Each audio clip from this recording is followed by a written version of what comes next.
जय हिंद मित्रांनो, आज सकाळी सर्वांना या ठिकाणी न्यूज भेटली की ऑपरेशन सिंदूर पाकिस्तानानं या ठिकाणी 22 एप्रिल रोजी भारतामध्ये अटॅक केला होता आणि 25 नागरिक त्याचबरोबर एक नेपाळी नागरिक यांना या ठिकाणी मारण्यात आलं।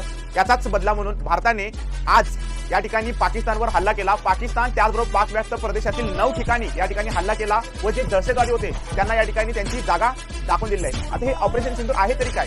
22 एप्रिल रोजी या ठिकाणी दहशतवाद्यांनी काही नागरिकांना मारलं आणि त्या नागरिकांना त्यांच्या पत्नींच्या समोर या ठिकाणी त्यांची हत्या केली गेली आणि त्यांचं कुंकू पुसलं गेलं आणि याचा बदला म्हणूनच खून का बदला खून से लेंगे। कारण आज जो ये भारत है, ये नया भारत है, ये घर में घुसेगा भी और मारेगा भी। आणि खरोखरच जे छत्रपती शिवाजी महाराजांनी युद्धाच्या वेळेला यूज केला होता गनिमी कावा, काल तुम्ही बघितलं असेल की आज 7 मे रोजी या ठिकाणी भारतामधील 250 जिल्ह्यामध्ये या ठिकाणी मॉक ड्रिल होणार आहे आणि पाकिस्तानचं पूर्ण लक्ष त्या ठिकाणी होतं, परंतु त्याचं लक्ष दुर्लक्षित करून या ठिकाणी आज मध्यरात्री या ठिकाणी पाकिस्तानमधील 9 ठिकाणी हल्ला करून भारतानं खरोखरच पाकिस्तानला त्यांची जागा दाखवून दिली आहे आणि या ठिकाणी खरोखरच जे नागरिक या ठिकाणी मृत्यू पडले त्यांना या ठिकाणी खरोखरच आज भावपूर्ण श्रद्धांजली या ठिकाणी भारतानं वाहिलेली आहे। तर या मोठ्या कामगिरीसाठी सगळ्या फेसबुक परिवारातर्फे त्याचबरोबर सर्व विद्यार्थी मित्रांकडून सर्वांचं या भारतीय जवानांचं खूप खूप धन्यवाद।